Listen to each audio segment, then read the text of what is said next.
ஹர்திக் பாண்டியாவை வேண்டுமென்றே பழிவாங்கினார்களா மும்பை வீரர்கள்? இப்படி மோசமாக விளையாட முடியுமா? என்ன காரணம் வாங்க பார்க்கலாம்.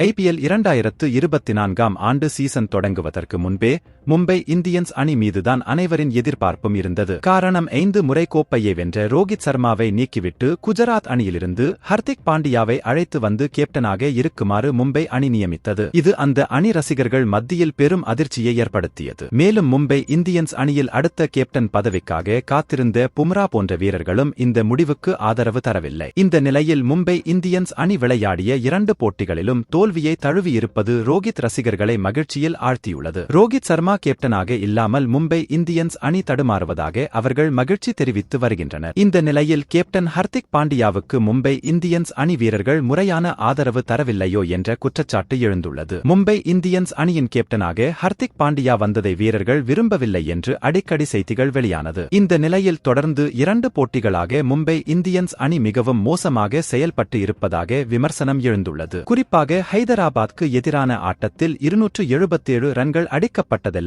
மிகவும் மோசம் என்றும் ரசிகர்கள் குற்றச்சாட்டியுள்ளனர். அதுவும் பும்ரா, கோயிட்சே போன்ற வீரர்கள் உள்ள நிலையில் எப்படி இந்த தவறு நிகழ்ந்தது என்றும் ரசிகர்கள் கேள்வி கேட்டு வருகின்றனர். சன்ரைசர்ஸ் வீரர்கள் எப்படி பந்து வீசினால் அடிக்கிறார்கள் என்று தெரிந்தும் அதே முறையில் தொடர்ந்து பந்து வீசியதுதான் தற்போது விமர்சனத்தை பெற்றிருப்பது. இது குறித்து பேசிய கேப்டன் ஹர்திக் பாண்டியா கூட சில கட்டங்களில் நாங்கள் வித்தியாசமாக செயல்பட்டு இருக்கலாம், ஆனால் பவுலர்கள் அனுபவம் இல்லாதவர்கள், நான் தொடர்ந்து அவர்களுக்கு ஆதரவு தருகிறேன் என்று கூறினார். இது உண்மையிலேயே அனுபவம் இன்மையாக நடந்த தவறா, இல்லை வேண்டுமென்றே ஹர்திக் பாண்டியாவை முதுகில் குத்துவது செய்யப்பட்டதா என்று கேள்வியும் எழுந்துள்ளது. இது குறித்து உங்களுடைய கருத்துக்களை பதிவு செய்யுங்கள். கிரிக்கெட் செய்திகளை உடனுக்குடன் அறிந்து கொள்ள நியூஸ் கிரிக் சேனலை சப்ஸ்கிரைப் செய்து பாருங்கள். நன்றி, வணக்கம்.